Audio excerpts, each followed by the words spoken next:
Hello, friends. This is Dave Hurwitz, executive editor at ClassicsToday.com, here with a talk I've been wanting to do for a very, very long time. I'm going to be discussing Rimsky-Korsakov's opera suites. Talk about fabulous music that nobody plays, and there's no reason for it whatsoever. Rimsky-Korsakov did not write all that much orchestral music, but there's a ton more than we think there is. He's only really known for his last works, that is, the Russian Easter Overture, the Capriccio Espagnol, and Scheherazade. But before that, he wrote, of course, the three symphonies, the second of which, Antar, is sort of like a study for Scheherazade, and it's gorgeous. And then he wrote a whole bunch of overtures and other shorter pieces of sinfonietta on Russian themes and all this really, really nice stuff that never gets played. And he wrote about 15 operas. Yes, 15 of them that don't ever get performed in the West unless some touring Russian company comes and does them. And it's a tragedy because some of them are truly great works and they have tons and tons and tons of absolutely fantastic orchestral music in them. And part of the reason perhaps that they don't get performed is that they have tons and tons of fabulous orchestral music in them. In other words, Rimsky-Korsakov is not known as a composer for the voice. That doesn't mean his vocal lines are in any way ungrateful to sing, but you don't have in his operas any really big star roles, really juicy, fabulous, glamorous, psychotic, particularly female roles. I mean, there are plenty of psychotic females in these operas, but they are fairy tale operas for the most part. And because they're fairy tales, some people have argued that he was never quite able to turn his fairy tale characters into actual warm-blooded, flesh and blood human beings, believable human beings in believable dramatic situations. I mean, nothing in opera is believable, but the situation has to be believable. These singers have to take it seriously, and the composer has to write for it as though it's all real. It may be that Rimsky-Korsakov, who was an extraordinary rationalist, never quite crossed that gap. But that doesn't matter because the operas, like I said, are full of fantastic music, and I'm going to be talking about the actual operas qua opera as operas at some point in the future. I've got a pile of them we can talk about. It can be a lot of fun. But in the meantime, the opera suites, and there are many more of them than you ever believed possible, have done very, very well on disc. Strikingly well on disc. But what really is just unbelievable is that they just have disappeared from the concert hall. I can't remember the last time anybody played a Rimsky-Korsakov opera suite. They are perfect curtain openers. They are full of gorgeous tunes and glamorous orchestration. When I was doing my community orchestra gig and I was sort of in charge of repertoire, I made sure we did them fairly regularly, at least the ones that had a small enough orchestra that we could actually get done. We once did the Christmas Eve suite, which is just so beautiful. And it made a tremendous impression on the audience. And everybody said the same thing. It's like, where the hell has this been? It's incredible, except for the violins. The violinists are just wacky. And the violinists were saying, oh, he didn't really understand how to write for the violin. And I just looked at these two people who were saying that and said, yeah, okay. Yes, why don't you tell Rimsky-Korsakov how to write for the violin? Thank you very much. Like Scheherazade, the violin. Well, anyway, never mind. The music is fantastic. And happily, it has been extremely lucky on disc.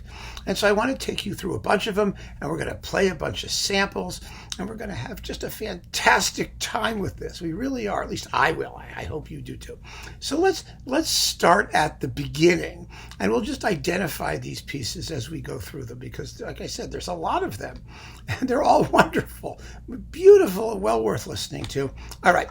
This is not strictly an entire Rimsky-Korsakov disc. What I've tried to do, by the way, is put together a collection of discs that offers just opera suites without Scheherazade, without the obvious couplings. Although there are a couple exceptions here that we'll get to, but I just am doing my best to let you focus on the opera suites. However, this disc is a collection, but it's so great and so fabulous, and it's about to be reissued in a box. But if you can still get the single, Igor Marchevich with the L'Amoureux Orchestra on Deutsche Grammophon. This is one of the all-time great Russian collections.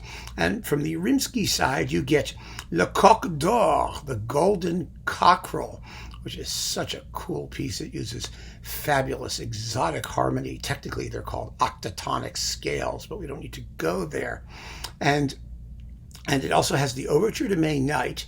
And then you get Tchaikovsky's Francesca de Rimini and Borodin's In the Steppes of Central Asia, and the Ruslan and Ludmila Overture, and Lyudov's Fragment from the Apocalypse.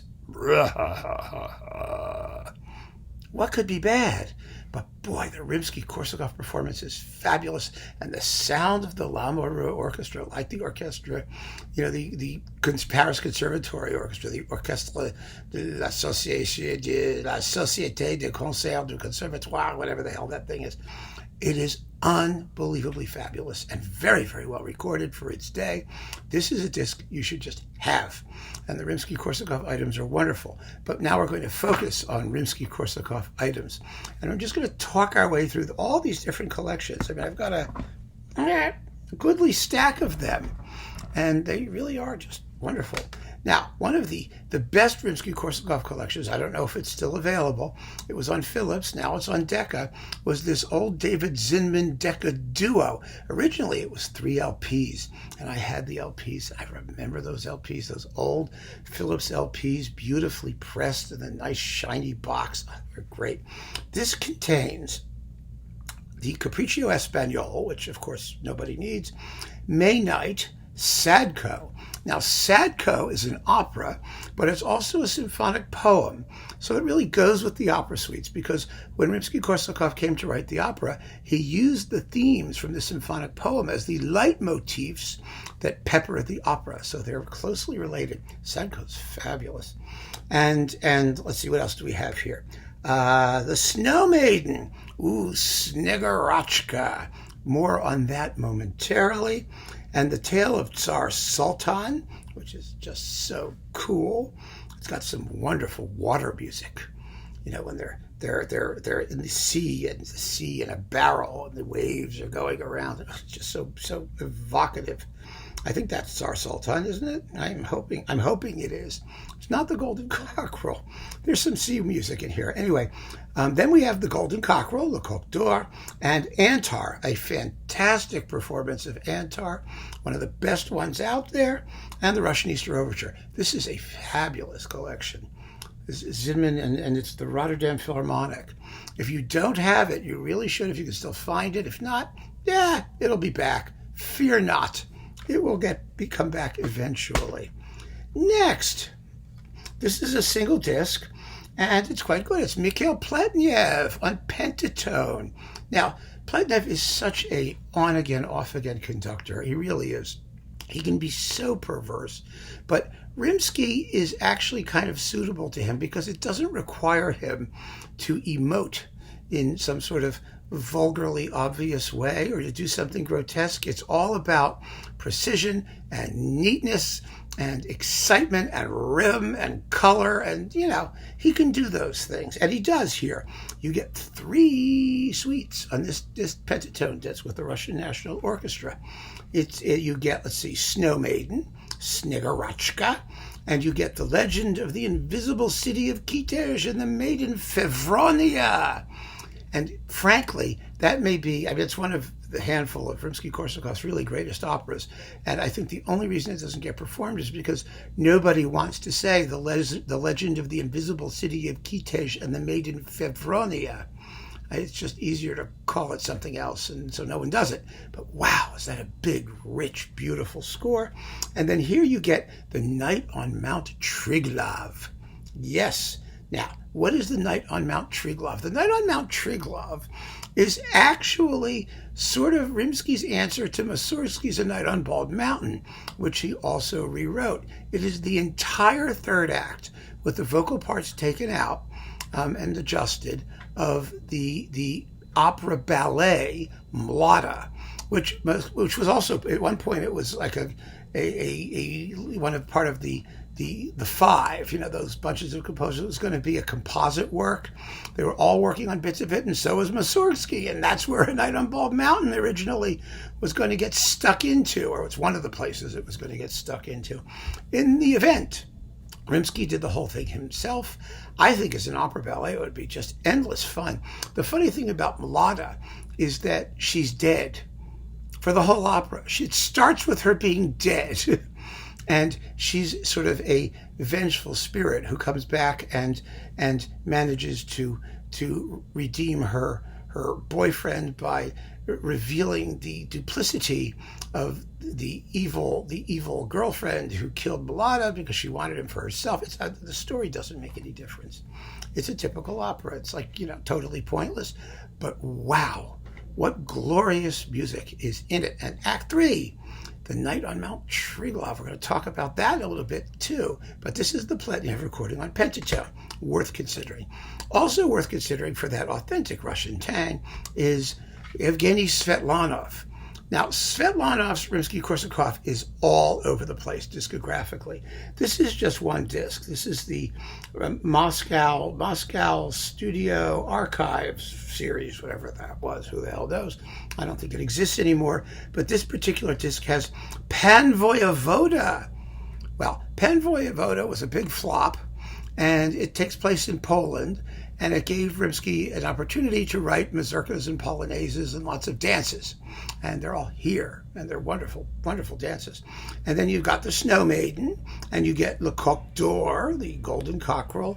And this also has Dubenushka, second version, because Rimsky wrote versions of everything. But the point here is that Svetlanov actually did 4 solid CDs of interesting Rimsky-Korsakov. He did like all the opera suites. He did the 3 symphonies, or most of the opera suites. He did all the major orchestral pieces. There is at least a 4-disc set of his stuff on Melodia, which is quite pricey now. Melodia is very expensive here now. It's like 50 some odd bucks. I was looking at it and pricing it. But it was also on that Warner series of Svetlanov stuff where it may be cheaper and you might still be able to find it. I mean, it's all in Russian and whatnot. You got to sort of figure out what you're listening to, but you can kind of, work your way through it, or you might still find some singles around. I'm just telling you because you should know that he did these things and they're well worth gathering. Some of them are just fabulous. All right. This one was a real surprise, a very, very pleasant surprise. As a Rimsky-Korsakov conductor, Ultramay. Ultramay was really, really good Rimsky conductor. His Scheherazade was famous, and he did a lot of it. This has Antar, the Second Symphony, the May Night Overture, Christmas Eve Suite, Dubenushka, Sadko, the Symphonic Poem, Suites from the Snow Maiden, Tsar Sultan, you get the Flight of the Bumblebee, remember that? The Russian Easter Overture, which I think has an organ part dubbed in at the end, which is quite interesting. And the Capriccio Espagnol. So this is the Decca Eloquence issue. There's also a Decca Twofer, a regular Decca, but that has Scheherazade. So that means you're not going to get all of this non-Scheherazade stuff, the interesting non-Scheherazade material. And so you really want to have, I think, the Eloquence, which is probably cheaper and probably still in print, unlike the rest of it. But Ultramay's Rimsky-Korsakov is one of those best kept secrets of the discography, of the Ultramay discography for sure, because no one respects anyone who does great Rimsky-Korsakov. And it's such a pity. When someone is a great composer, and Rimsky was a great composer, and writes great music, and he wrote really great music, and by that I mean characteristic, sounds like himself, like nobody else, of very, very high quality, of superb craftsmanship, all of those qualities it has. And so people should get credit for doing it really well. I mean, it sounds better when you do it really well. A lot of people do it as throwaway junk, but when you do it really well, it shows. And Ultramay was a really fine Rimsky, and so that's nifty. Also quite handy and worth considering is this BIS box. This is how many discs is this? 4 CDs for the price of 2. So it's a very good deal. This is the Malaysian Philharmonic under Kees Buckles. And Kees Buckles is a good Rimsky-ian, and you get the Capriccio Espagnol, the Tsar's Bride Overture, the Russian Easter Overture, Sadko, Tsar's Sultan, the Pan Voyevoda Suite. You get the Fantasia on Serbian themes. Bet you haven't heard that in a while, which is lovely. The Christmas Eve Suite, the Overture on Russian themes. Bet you haven't heard that in a while. It's lovely. The Snow Maiden and the Piano Concerto. He wrote a piano concerto.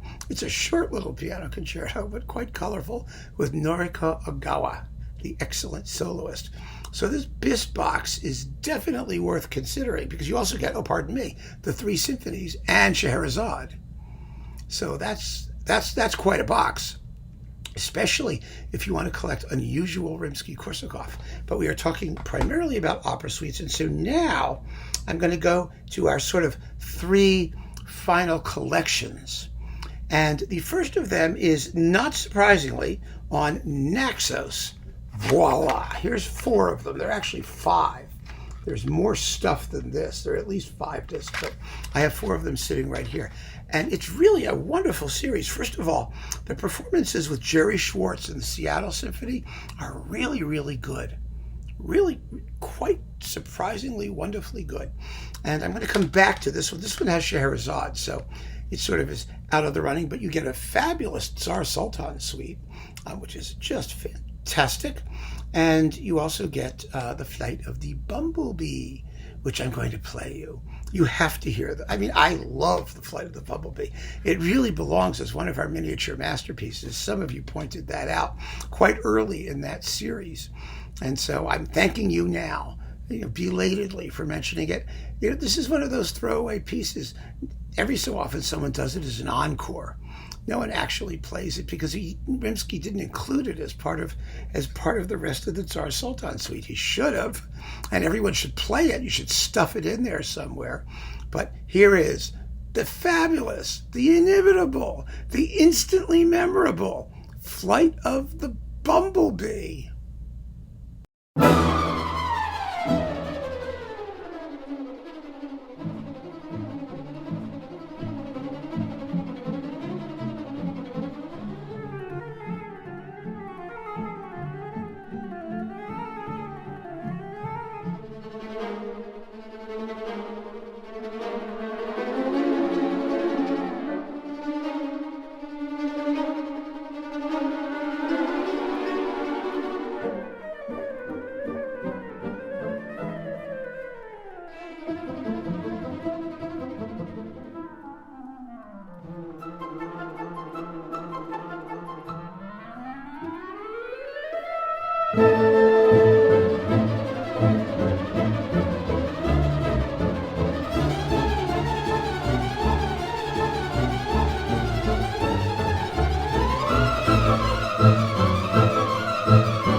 That's it. All 1 minute and 30 some odd seconds of it. Isn't it just delicious? Oh my God, what a great piece. I mean, when you hear that, you're in the presence of a great composer, even though it's only 1.5 minutes long. But it's great music and colorful, and it's exactly what it is. That's what makes it so cool, because you can hear that and you know right away what it's supposed to be. All right, so let's look at what else we have. This is the Moscow Symphony under Igor Golovshin doing Christmas Eve and the Night on Mount Triglav, and also the Tsar's Bride Overture and Intermezzo, and 2 short works, On the Tomb, which is a prelude, and Greetings, 2 tiny little pieces that you probably won't find anywhere else. So this thing with Golovshin is really worth considering, particularly because you have the Christmas Eve and Mount Triglav suites, which you don't really hear very often. I had such a good time playing Christmas Eve. Christmas Eve was great. So there that is. I'm holding it up here so you can see it, because I don't feel like typing little superscripts. Forgive me, I should, but you'll get all this stuff. It's not a problem. Okay, next, 2 more Seattle Symphony and Gerard Schwartz discs, which are really, really first class. First, we have this one. You get the Capriccio Espagnol, and then a bunch of the overtures. The Overture to May Night, the Overture to the Tsar's Bride, the Overture on Russian Themes, which is a big piece. It's more than 11 minutes long. The Overture to the Maid of Pskov. When was the last time you heard the Maid of Pskov? To that one. And then Dubenushka and the Russian Easter Overture. And they're all on here. And it's wonderfully played, and it's a terrific program. Just a terrific program of obscure opera overtures and some other pieces. So that's worth considering. That's Seattle with Schwartz. And here is another one with Seattle and Schwartz.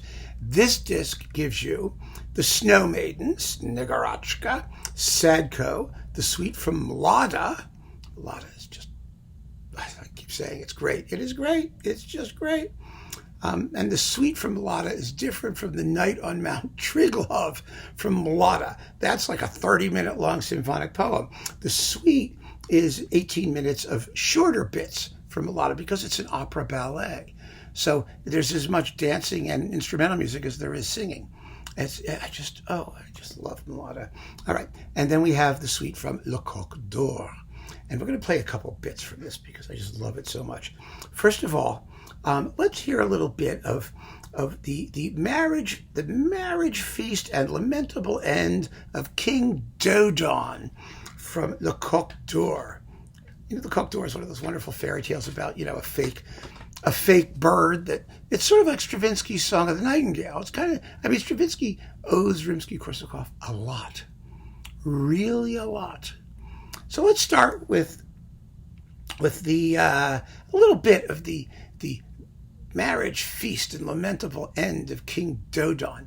I like this because it just shows you how Rimsky-Korsakov was so masterful at spinning out a big long passage of suspense that really has very little music in it. It would be perfect movie music. It is the perfect accompaniment to some sort of vivid scene, and it has such a great tune. Oh my God. Ba da da da da da da ba ba ya da dum ba dum bum ba dum. Great. Let's listen to that bit. I just love this. Here you go.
beautiful, isn't it? I mean, how can you not like that? How can people not play it regularly at concerts? We have become so stultified in our preferences for concert music. You know, we all we listen to are these heavy-duty German symphonies and Bruckner. I mean, there's so much great music out there. It just happens not to be a symphony or a concerto, but it gets no attention. No one cares, and it's so beautiful. Okay, so that's that. Then we're going to come back to this in a minute because I want to have a big wind up. So we'll get to it. Then there's this 3-disc set, which is just marvelous, on Capriccio, conducted by Mikhail Jurovsky, with the Berlin Radio Symphony Orchestra. And these are really, really, really good. You get, let's see, what order should we take this in? Okay, let's start here. You get the Russian Easter Overture. You get the Fantasia on Serbian themes. You get Sadko. You get the Suite from Lada. And you get, I have here, what was this? The Russian Easter Overture. Yes, the Overture on Russian themes is the first thing, and the Russian Easter Overture is the last. These are really, really good if you can still find them. They're really first class and very, very well recorded, and that's on Capriccio. And then this other one, this next one of the 3, has, let's see, the Tale of Tsar Sultan, yep, and Christmas Eve, which the Polonaise in Christmas Eve is just really hot stuff. And then we get the Snow Maiden, Snegorotchka. I just love Snegorotchka. It's fantastic. And then the last one here gives us the overture from the Maid of Pskov, and then you get the Night on Mount Triglav, and you get the what is this? I can't even see this. The Tale of the Invisible City of Kitej and the Maiden Fevronia. Yeah, Fevronia. How's she doing? I want to play you a bit of this. I want to play you a bit of the Night on Mount Triglav from Lada. And I had played this before in my prequels and sequels series because this is the piece. There is an infernal dance, and this is the piece that Stravinsky got the infernal dance in the Firebird from. Believe me, it's like uses the same tune. It's like so obvious once you've heard this. And it really explains a lot about Stravinsky's reception in Russia because, you know, he was not very popular in Russia. They thought he was a bit of a sellout. And what they really thought was that he took all these Russian folk tunes that all these people had been working with for years and sold them in the West as a novelty. And that's exactly what he and Diaghilev did in their early ballets, because if you listen to this, The Night on Mount Triglav from Lada, you will know that Stravinsky's first ballet owed a hell of a lot to his teacher, Rimsky-Korsakov. So let's just listen to a tiny bit, just the opening of the infernal dance, or the infernal passage thingy from the Night on Mount Triglav from Lada, and you'll hear exactly what I mean. If you know your Firebird, you'll know this.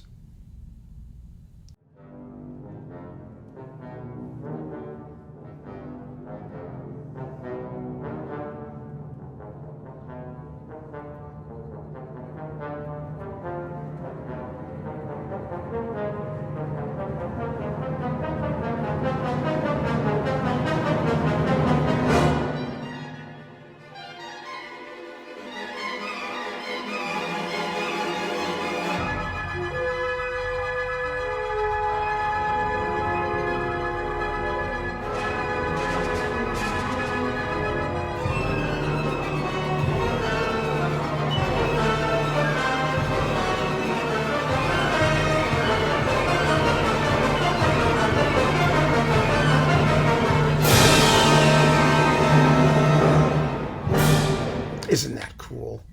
I mean, that is so cool. I just love that. But Rimsky-Korsakov was far more forward-thinking than a lot of people give him credit for being. You know, he has a reputation as kind of a fusty conservative in 20th century circles because he was not into sort of the latest musical trends, and he was averse to foreign influences. You know, he had sort of his Wagner phase, as everybody did, but basically that's what he was.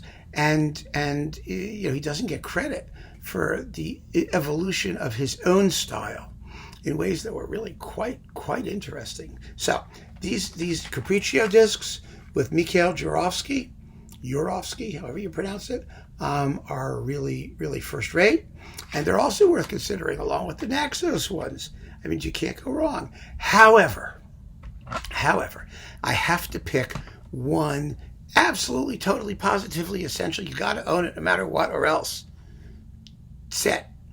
It's a 2-disc set, and it's on Chandos, and it's Nimi Järvi with the Scottish National Orchestra. Now, this was one of those early Chandos Scottish National Orchestra digitals that just blew the roof off of everybody when they heard it. First of all, Järvi's conducting is just so bloody exciting. I mean, he's just thrilling in all this music. It's completely uninhibited, hedonistic, take no prisoners, wallowing in glorious sound. It's thrilling. And the recording, the engineering is just spectacular. Absolutely spectacular. The orchestra goes crazy. This is just fabulous. And it's still around. I see it's still around. If you don't own this, you are really missing something big. And let me tell you what's on it. While I hold this up for you to get a good read on it. There you go. All right. So here it is. I'm not leaving anything out. You get the Overture to May Night, the Suite from Snegurochka, the Snow Maiden, the Suite from Mlada, the Suite from Christmas Eve. You get the Tale of Tsar Sultan, the Flight of the Bumblebee, the Invisible City of Kitezh and the Maiden Fevronia, and the Golden Cockerel. So these are 70 some odd minutes each of fabulous music. Originally, when this was on LP, it was 3 LPs that boiled down to 2 CDs. You know, that was in the days when they were trying to justify the extra playing time and give you, more bang for your buck. Now they're doing just the opposite. They're putting everything on original covers and taking even less time. But Järvi and Chandos is your basic Rimsky-Korsakov opera suite collection that you must have. And then you fill in with all the others because they're just wonderful too. I mean, they're very good. If you can't find that, you're not going to be worse off if you get Naxos or if you get Capriccio or if you get even Ultramay or the Bis box, which is terrific sound also. And the Malaysia Philharmonic is no slouch in this music. It's all great. But I want to close with, from this disc, this very, very fine performance of The Dance of the Tumblers from the Snow Maiden, from Rimsky's own favorite opera, and The Dance of the Tumblers. Oh my God, I love playing it. I love playing this in my orchestra. I mean, and here we are. Are you ready? I am going to do The Dance of the Tumblers as best I can. Then we'll see how well it compares to this. And I can take it. You can be honest about it. You ready? Okay, here we go. Bum ba ba dum ba ba bum bum bum dum ba ba dum ba dum ba dum ba da chugga chugga chugga chugga chugga chum.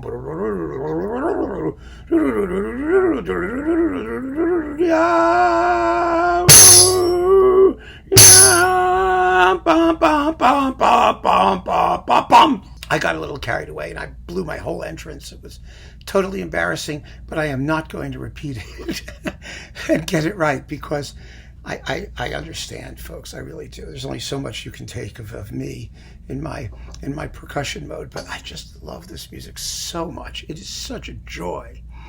It's just incredible joy to listen to, a joy to play. Everything about it is joyful. And so here is the real deal.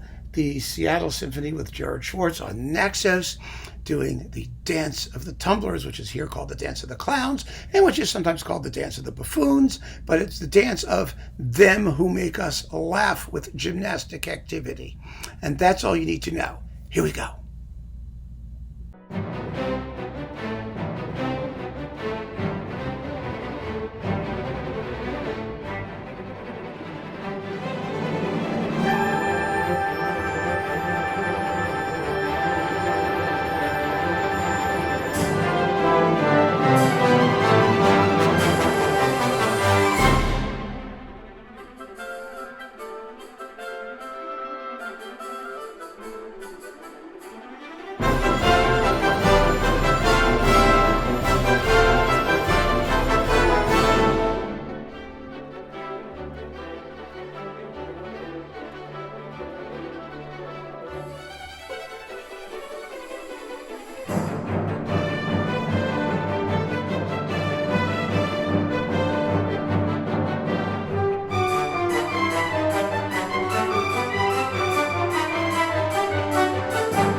Yes, fantastic, wonderful stuff. It's thrilling.